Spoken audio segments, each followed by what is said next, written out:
मध्ये विषय झाला ऑपरेशन टायगरच्या संदर्भामध्ये जे काही वातावरण तयार केलं जातंय अशी कुठचीही मीटिंग माननीय एकनाथ शिंदे साहेबांबरोबर झालेली नाही।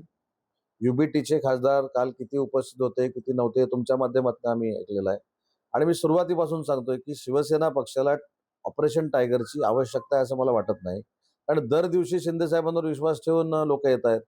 आता तुम्ही आता पहिलं ऑपरेशन टायगर आहे हे बारसं कोणी केलं? तुम्हीच सगळ्यांनी केलं, म्हणजे मी वाईट ह्याने सांगत नाही।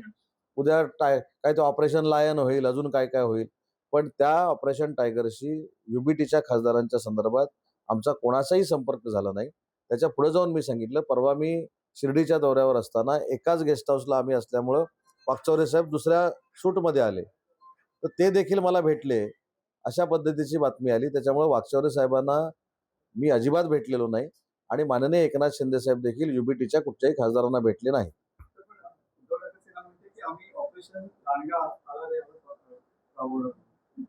कोण म्हणतं सर? त्यांच्या व्यतिरिक्त तरी कोण म्हणू शकतं? आपण आहे ना, ते काय बोलतात त्याच्यापेक्षा मी परवा जे छत्रपती संभाजीनगरला सांगितलं ते पुन्हा एकदा रिपीट करतो। संजय राऊत साहेबांना तसं तर मला असं वाटतं की त्यांच्या पेशन्सला दाद दिली पाहिजे। आज संजय राऊत साहेब सकाळी 9:30-10 वाजता जर बोलले नाहीत तर मला सांगा युबीटी काय, युबीटीचं अस्तित्व काय? त्याच्यामुळे संजय राऊत साहेबांनी युबीटीचं अस्तित्व रोज सकाळी 10 वाजता पत्रकार परिषद घेऊन टिकवलेलं आहे, हे कोणालाही नाकारता येणार नाही।